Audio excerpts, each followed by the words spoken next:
लखनऊ से खबर है। पूर्व मुख्यमंत्री कल्याण सिंह की पुण्यतिथि। पूर्व सीएम कल्याण सिंह को मुख्यमंत्री योगी आदित्यनाथ ने श्रद्धांजलि दी। इंदिरा गांधी प्रतिष्ठान में आयोजित किया गया था यह कार्यक्रम। हिंदू गौरव दिवस के रूप में बीजेपी इस कार्यक्रम को मना रही है। कार्यक्रम को सीएम योगी संबोधित कर रहे हैं।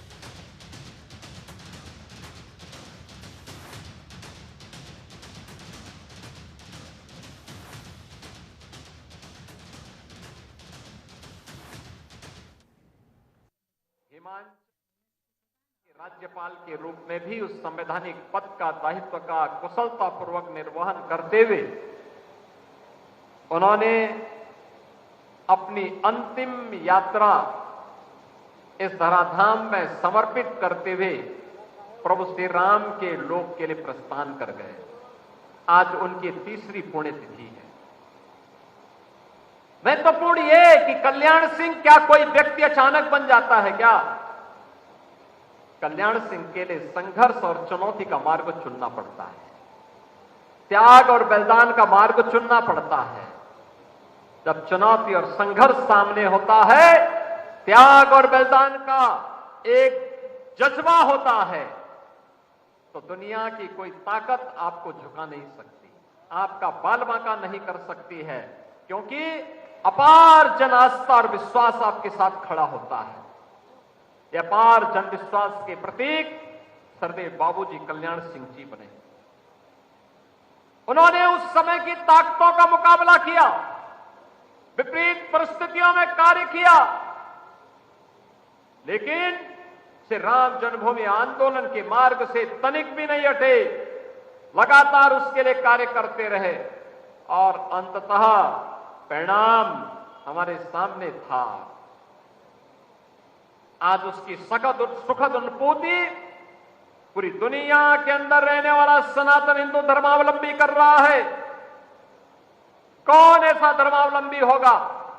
दुनिया का सनातन धर्मावलंबी होगा या दुनिया की दमित और वंचित जातियां होंगी जिन्होंने अयोध्या में रामलला के भव्य मंदिर के लोकार्पण कार्यक्रम में जब प्रधानमंत्री मोदी जी के नेतृत्व में 22 जनवरी 2024 को 5 सदी के इंतजार को समाप्त करते हुए रामलला का विराजमान हुआ, तो न केवल भारत के अंदर बल्कि पूरी दुनिया के अंदर जश्न का माहौल था। सब लोगों के मुंह में था कि जहां भी दुनिया के अंदर दमित और शोषित जातियां होंगी, मानवता का जहां भी दमन हुआ है, श्री राम जन्मभूमि पर प्रभु राम के भव्य मंदिर का निर्माण उन लोगों के लिए आशा की किरण है। और इस आशा की किरण की शुरुआत तब हुई थी जब बाबूजी ने कहा था कि सरकार जाए तो जाने दिया जाए, लेकिन राम भक्तों पर गोली नहीं चलाएंगे। बहनों और भाइयों, आज हम हिंदू गौरव दिवस के रूप में बाबूजी की पुण्यतिथि के आयोजन के साथ एकत्र हुए हैं। बहनों और भाइयों, इसलिए क्योंकि उनका जीवन भारत की राष्ट्रीयता के लिए समर्पित था। उन्होंने जातिवाद को प्रश्रय नहीं दिया, समाज को विभाजन करने वाली ताकतों से उन्होंने दूरी बनाए रखी, हमेशा दूरी बनाए रखी।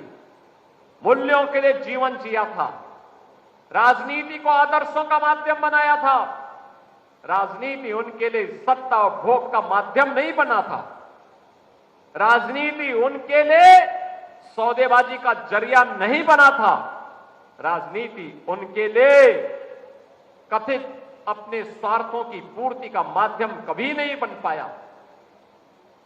वे मुख्यमंत्री के रूप में रहे हो, मंत्री के रूप में रहे हो, विधायक सांसद के रूप में रहे हो, राज्यपाल के रूप में रहे हो, किसी भी संवैधानिक दायित्व का उन्होंने निर्वहन किया, लेकिन मूल्य और आदर्शों के साथ कोई समझौता कभी नहीं किया। लगातार कार्य करते रहे। एक निष्ठा जो राष्ट्रीय स्वयंसेवक संघ की पाठशाला में उन्होंने जानी थी, सीखी थी, उस दीक्षा का आजीवन पालन करते हुए वे कार्य करते रहे और इसलिए कल्याण सिंह बन पाए। इसलिए कोटि कोटि कार्यकर्ताओं के विश्वास के प्रतीक बन पाए।